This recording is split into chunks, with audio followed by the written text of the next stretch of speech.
શ્રી સ્વામિનારાયણ ભગવાનની જય. અક્ષર પુરુષોત્તમ મહારાજની જય. ગુણાતીતાનંદ સ્વામી મહારાજની જય. ભગતજી મહારાજની જય. શાસ્ત્રીજી મહારાજની જય. યોગીજી મહારાજની જય. પ્રમુખ સ્વામી મહારાજની જય. મહંત સ્વામી મહારાજની જય. પ્રમુખ સ્વામી મહારાજ શતાબ્દી મહોત્સવની જય. જીવંત મનુષ્ય એટલે દેહ અને આત્માનું સહ અસ્તિત્વ. બ્રહ્મ સ્વરૂપ પ્રમુખ સ્વામી મહારાજ ઘણી વખત કહેતા કે દેહનો ખોરાક અનાજ અને આત્માનો ખોરાક સત્સંગ છે. દેહને અનાજનો યોગ ન રહે તો દેહ નબળો પડી જાય. તે જ રીતે આત્માને સત્સંગનો યોગ ન રહે તો આત્મા પણ નબળો પડી જાય.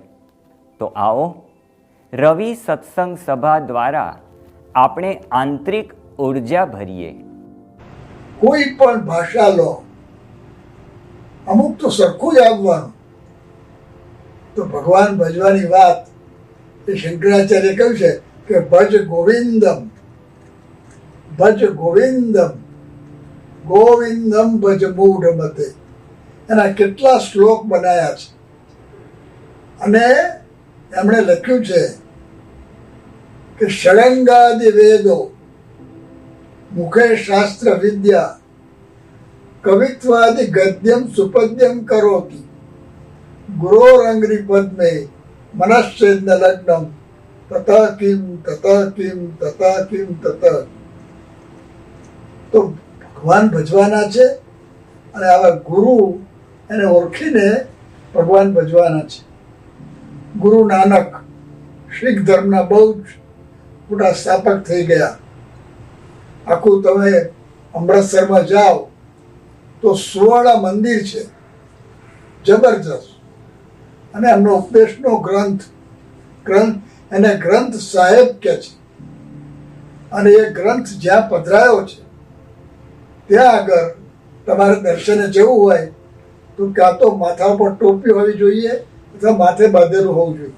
અને ન હોય તો ત્યાં આગળ એ લોકોની વ્યવસ્થા કરેલી છે અને કરીને ત્યાં આગળ તમારે જવાનું.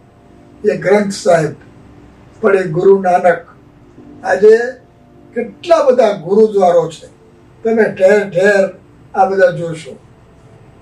તો એમણે આ વાત લખી છે કે સુમિરન કર લે મેરે મના, ભગવાનનું ભજન કરી લે.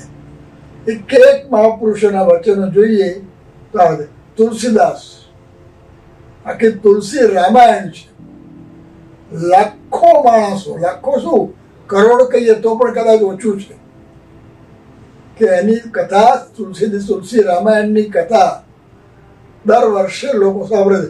હજારો કથાકારો બધા છે એ તુલસી રામાયણની કથા કરતા છે.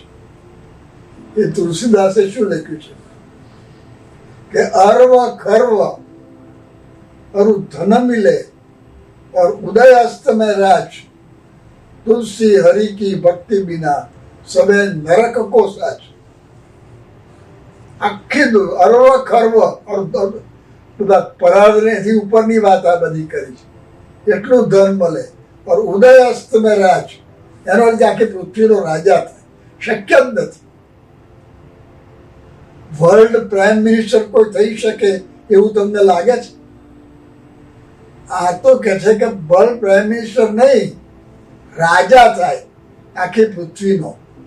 ઉદય અસ્ત મેં રાજ, જ્યાં સૂર્ય ઉદય થાય છે અસ્તમે છે એટલે કે સર્વત્ર, એટલે કે આખી પૃથ્વી ઉપર એનું રાજ્ય હોય. પણ જો એના જીવનની અંદર ભક્તિ ન હોય તો સબે નરક કોસા છો. આ નરકનો બધો નરકમાં જવાનું સાધન ભેગું કર્યું છે. આવી એમણે આ વાત કરી છે. ભગવાન ભજવાની વાત કેવી છે તો ભરતુહરિ એ રાજા હતા, સામાન્ય નહોતા. એને રાજ છોડી દીધું અને ભગવાન ભજવા નીકળી ગયા. ગોપીચંદ એ તો નાના હતા અને એની માએ એને કહ્યું, એના પિતા ધામમાં ગયેલા હતા કે દીકરા ભગવાન ભજી લે. એને રાજ છોડી દીધું, આખું રાજ છોડી દીધું. એની માએ એને પ્રેરણા આપી અને ધ્રુવજીનું આખ્યાન શ્રીમદ ભાગવતમાં પહેલું આખ્યાન ધ્રુવજીનું છે. ભગવાન ભજવાની વાત કેટલી મોટી છે. તો ધ્રુવજીની માએ ધ્રુવને કહ્યું કે દીકરા ભગવાન ભજી લે. બસ કોઈ ભાષણ નહીં, કોઈ શિબિર નહીં, કોઈ મંદિર નહીં, કોઈ પારાયણ નહીં, કશું જ નહીં. 5 વર્ષનો અને ઘર છોડીને જંગલમાં ગયો છે. અને શ્રીમદ ભાગવતમાં પહેલું આખ્યાન ધ્રુવજીનું છે. તમે જોજો, આખું કદાચ વાંચે નહીં પડતા, ભાગવત ખોલી અને પછી એમાં જોજો તો પહેલું આખ્યાન ધ્રુવજીનું આવે છે. અરે વિચાર તો કહો, આખી દુનિયાની અંદર કોઈ એવો છે 5 વર્ષની ઉંમરે ઘર છોડીને જંગલમાં જાય? અરે ઘરમાં બીક લાગે છે. અને આ જંગલમાં દેખાય, વાઘ દેખાય પણ એ બીનો નથી. ત્યાં આગળ એ રીતે એમણે કાર્ય કર્યું છે. આ જ રીતે ગુણાયતાન સ્વામી વાત કરી, એમને કેટલી પ્રવૃત્તિ હતી. મહંત હતા જુનાગઢના, 300 સાધુ કામ કરતા હતા, તો કેટલું કાર્ય કરવું પડે. તો એમણે કહ્યું કે અમારે હજારો ક્રિયામાં પણ ભગવાન ભૂલાય તો તારવું ફાટી જાય. તો એવી આ ભગવાનની વાત કરી. એમણે બીજી એક વાત કરી છે કે કરોડ મણ સૂતરની આંટી ગૂંચાઈ હોય એ કોઈ દાડો ઉકલે? એવું આ જીવન છે ગૂંચવાડા વાળું. એને ઉકેલવું હોય તો એ ભગવાનનું ભજન કરવું. યોગીજી મહારાજ વારંવાર બોલતા, મેં કેટલી વાર એમને મોડે સાંભળ્યું છે, ભગવાન ભજી લેવા. એકલા બોલતા. રાત્રે લઘુ કરવા ઉઠ્યા હોય, કોઈ હોય નહીં, સેવક તો બધા બહાર બેઠા હોય અને લઘુ કરવા એમને તકલીફ હતી, તો લઘુ કરતા બોલ્યા જ કરે, ભગવાન ભજી લેવા. તો કોને કહો છો?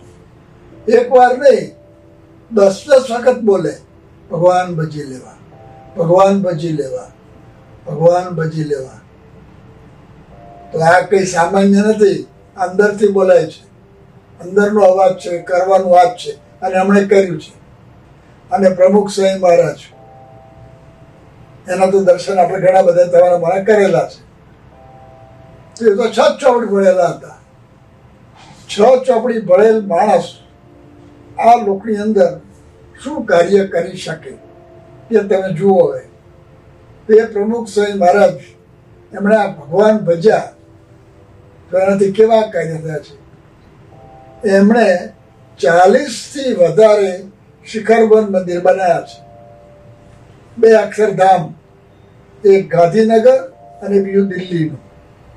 અને 3જું અક્ષરધામ અમેરિકામાં ન્યૂ જર્સીમાં ત્યાં આગળ બની રહ્યું છે. અને 1000થી વધારે હરિમંદિર બનાવ્યા છે.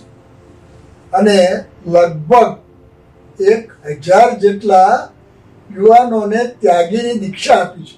એક દીકરો બાપના કહેલ નથી રહેતો અને 1000 જણને દીક્ષા આપવાની. કેટલા અમેરિકાથી આવ્યા છે, એ બધું કાર્ય કર્યું છે. આજે પરમ પૂજ્ય મહંત સ્વામી મહારાજ એ કાર્ય આગળ વધારી રહ્યા છે. એમણે આ ધુલિયાની અંદર શિખરબંધ મંદિર બાંધ્યું, પુનાની અંદર શિખરબંધ મંદિર બાંધ્યું. તો આ બધું કામ કેમ થાય છે? એમણે ભગવાન ભજ્યા છે. પણ કઈ રીતે? આપણે બધા ભજીએ છીએ. જે મારા એમના હાથમાં હોય એ જ મારા આપણી પાસે હોય. આપણી પાસે કદાચ એના કરતાં વધારે સારી હોય, એ તો બધું બરાબર છે, પણ એણે ભગવાનને આગળ સાચી રીતે રાખ્યા છે. તો એ રીતે આ બધા કરવાનું છે. અને એ ભગવાન ભજવા માટે આટલી બધી મહત્તા એમણે પ્રાપ્ત કરી, પણ દાસ રહ્યા છે. દાસ નહીં, એથી આગળ વધ્યા. દાસાનું દાસ, દાસાનું દાસ નહીં, ગુલામ. ગુલામ નહીં, એથી આગળ ગુલામના ગુલામ, અને એથી આગળ ગુલામના ગુલામના ગુલામ. એટલે એક ભક્તે કહ્યું છે, અગર કુછ મર્તબા ચાહે મિટા દે આપની અસ્તિ કો. તારે આગળ વધવું છે તો તારું અસ્તિત્વ ખલાસ કરી નાખ, એટલે તારું અહમ કાઢી નાખ. એ કાઢીને આપણે કરીશું અને આ ભગવાન ભજીશું. અને જે કંઈ કાર્ય આપણે કરતા હોઈએ, અભ્યાસ કરતા તો અભ્યાસ, સારામાં સારો અભ્યાસ કરો પણ ભગવાન ભજવા માટે. નોકરી કરો છો, સારામાં સારી કરો. વેપાર કરો છો, સારામાં સારો કરો, પણ ભગવાનને આગળ રાખીને, ભગવાનના નિયમમાં રહીને આ રીતે જો આપણે કરીશું તો એ ભગવાન ભજ્યા એ જુદી પ્રકારનું કહેવાશે. એવું બળ આપણને સૌને પ્રાપ્ત થાય એવી શ્રી સ્વામિનારાયણ ભગવાન અને શ્રી ગુરુ પરંપરા ચરણોમાં પ્રાર્થના. હરિભજન એ જ જીવનની સાર્થકતાનો ઉત્તમ માર્ગ છે. આપણા સત્સંગની અંદર અનેક હરિભક્તોએ પોતાના વ્યાવહારિક કામકાજની વચ્ચે પણ ભગવાનની ભક્તિને પ્રાધાન્ય આપ્યું છે. તેઓએ આરતી, રવિ સત્સંગ સભા અને એવી અનેક ભક્તિ સંબંધી પ્રવૃત્તિઓ એ મુખ્યપણે રાખેલી છે. તો આવો આવી ભક્તિ સંબંધી પ્રવૃત્તિઓ દ્વારા જીવનની અંદર જેમણે સાર્થકતાનો અનુભવ કર્યો છે તેવા કેટલાક ચૂંટેલા હરિભક્તોના સ્વાનુભવો તેઓના મુખે જ માણીએ. શ્રી અરુણભાઈ મહેતા છેલ્લા 35 વર્ષથી મુંબઈમાં રહીને ખૂબ સારી વકીલાત કરી રહ્યા છે. કાયદાકીય ક્ષેત્રે પોતાના બહોળા અનુભવ અને જ્ઞાનના આધારે પોતાના અસીલને સચોટ માર્ગદર્શન આપીને શ્રી અરુણભાઈ જટિલ પ્રશ્નોનું સમાધાન કરી આપે છે. અમે એક વકીલ તરીકેની જે પ્રેક્ટિસ કરીએ છીએ એમાં અમે એકચ્યુઅલી જે ક્લાયન્ટ અસીલ હોય છે એની અમે ચિંતાઓ અમે પરચેસ કરી લઈએ છીએ. અમે એની ચિંતા એ લોકો અમારા પર છોડી દે છે અને એ કરવાથી અલગ અલગ કોર્ટોમાં અલગ અલગ કેસો લડવાથી, એટલે હું જે મારા અસીલો સાથે મીટિંગ કરું એ કરવાથી રાત્રે પછી ઘણીવાર આપણે સ્ટ્રેસમાં આવીએ છીએ. જ્યારથી મેં આરતી, અષ્ટક અને જીવન ચરિત્રનું વાંચન અને ચેષ્ટા બોલું છું ત્યારથી મારું જીવન આખું બદલાઈ ગયું છે અને મને શાંતિ થઈ ગઈ છે. અને આ શાંતિ એમ જ લાગે છે કે ભગવાને આ બધી કરવાથી, આ બધું સત્સંગ કરવાથી ને આ બધું કરવાથી જ મને ભગવાને શાંતિ આપી છે. અને જ્યારે શાસ્ત્રનું વાંચન કર્યું ત્યારે ખબર પડી કે એની આપણા દરેક ઇન્ક્લુડિંગ શિક્ષાપત્રીમાં પણ લખેલું છે કે આપણો 10મો અથવા 20મો ભાગ આપણે કાઢવો જોઈએ. ત્યારે એનું જ્યારે થયું ત્યારથી આ ધર્માદો બી મારો શરૂ થયો. અને ધર્માદો કરવાથી જ્યારે મહારાજનું વચન છે કે જે કોઈ પણ આપે છે એનો આનંદ ઘણું થઈને આવે છે ને એની બી મને અનુભવ થયો છે. એટલે અત્યારે આર્થિક રીતે બી મને ઘણો જ લાભ થયો છે. સામાન્ય પરિવારમાંથી આવતા શ્રી ચિંતનભાઈ ડોબરિયાએ વર્ષ 2014માં ડેન્ટલ સર્જરીનો અભ્યાસ પૂર્ણ કર્યો. પોતાની કામ કરવાની ધગશ તથા કુશળતાના કારણે ખૂબ જ ટૂંકા ગાળામાં તેઓ હાલ અમદાવાદમાં પોતાના 3 ક્લિનિક ધરાવી રહ્યા છે.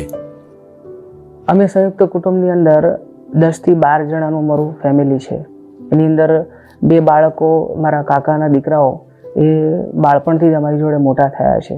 પારિવારિક જીવનમાં જોવા જઈએ તો જ્યારે આવી રીતે અમે આગળ વધીએ છીએ સંયુક્ત કુટુંબની અંદર, તો હંમેશા ઘણી વખત અણબનાવ બનવો, ઝઘડા થવા કે ઘણીવાર બોલાબોલી થવી, એવા બનાવો કે એવા પ્રશ્નો ક્યારેય આજ સુધી બન્યા નથી. કારણ કે સત્સંગની અંદર અમે દ્રઢતાથી જોડાયા છીએ, આહનિક પાળીએ છીએ, સત્સંગ સભાઓ ભરીએ છીએ, સેવાઓમાં પણ હોંશે જોડાઈએ છીએ. આર્થિક રીતે જોવા જઈએ તો બાળક હોય તો સહેજે બહારનું ખાવું, નાસ્તા કરવા કે નાના મોટા પૈસા વાપરવા કે એવા ઘણા બધા ખર્ચા હોય, પરંતુ એ આજ સુધી અમારા ઘરની અંદર પેસ્યું નથી. કારણ કે સત્સંગના સંસ્કાર એમના જીવનમાં વળાયા છે. અમારા બંને દીકરા સારંગપુર ભણે છે, ત્યાં પણ કોઈ ખોટી ડિમાન્ડ નહીં, ક્યારેય કોઈ પણ એવી વાત નહીં કે આપણે આ ટાઈપનો ખર્ચો કરવો છે, આપણે અહીંયા જવું છે, હોટલમાં જવું. કોઈ ટાઈફા કે કોઈ હોટલના ખર્ચા અમારા ઘરની અંદર કારણ વગરના નથી.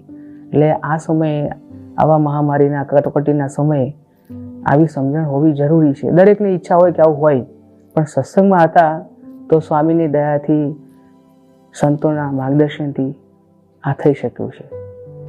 શ્રી હિંમતભાઈ ભુવા, તેઓ પ્લાસ્ટિકની વિવિધ વસ્તુઓ બનાવવાના મશીનોનું ઉત્પાદન કરી રહ્યા છે. તેઓની ગોલ્ડ કોઈન બ્રાન્ડ દેશ અને પરદેશમાં ખૂબ જ પ્રસિદ્ધિ પામી છે. હાલ તેઓ વિશ્વના 30 દેશોમાં પોતાના મશીનો એક્સપોર્ટ કરી રહ્યા છે. મારે નિયમ છે, સવારે હું મંગળા આરતી કરવા આવું છું અને શણગાર આરતી કરીને ભગવાનના દર્શન કરીને પછી હું મારા ધંધાકીય સ્થળ ઉપર જાઉં. તો આખો દિવસ મને એટલું આત્મબળ મળે છે કે જેનાથી અમે અમારા ધંધામાં જે પણ કંઈ ઉત્તરોત્તર પ્રગતિ કરતા હોય, અમે કંઈક નિર્ણયો લેતા હોય તો એમાં મને બહુ પોઝિટિવલી મળે છે. સાથે સાથે હું એક મારા જીવનનો એક પ્રસંગ તમને કહેવા માગું છું કે મારા ધંધાકીય બિઝનેસ માટે હું એક વખત મારા બોમ્બે બેઝ બહુ મોટા ક્લાયન્ટ છે એમને મળવા માટે, મિટિંગ કરવા માટે ગયેલો અને એમના જે કંપનીના ડાયરેક્ટર સાથે મારી મિટિંગ હતી. તો મિટિંગ દરમિયાન ડાયરેક્ટરે મને લંચ માટે સાથે લંચ લઈશું એવું ઓફર કરેલી. એટલે અમે પછી લંચ સાથે લેવા બેઠા. પણ મહારાષ્ટ્રીયન હતા અને એમણે તો એમનું જે લંચ સ્ટાન્ડર્ડ હતું એ પ્રમાણે મને ઓફર કરેલું, પણ એમાં કાંદા લસણ હોવાથી મેં સાહેબને રિક્વેસ્ટથી કહ્યું કે ભાઈ સાહેબ, હું કાંદા લસણ નથી જમતો. જનરલી આવું આપણને એવું આમ ડર રહે કે ભાઈ આટલા મોટા માણસને આપણે કેમ કેવું કે ભાઈ કાંદા લસણ હું નથી ખાતો, એવો મારો નિયમ છે. પણ મેં બહુ દ્રઢતાથી અને મહારાજ સ્વામીને યાદ કરીને આ રીતના કહ્યું. પછી એમને પણ થોડું એવું લાગ્યું કે ભાઈ અમને હવે મારે શું લંચ કરો. તો મેં એમને રિક્વેસ્ટથી જ કહી દીધું કે ભાઈ મારે ખાલી રાઈસ અને કર્ડ હશે, ચાલશે. અને મેં રાઈસ અને કર્ડ એમની સાથે જ લીધું. અને એ મારા નિયમ ધર્મને દ્રઢતા જોઈને બહુ જ ખુશ થયા અને અલ્ટિમેટલી અમારું ડીલ ફાઇનલ થયું.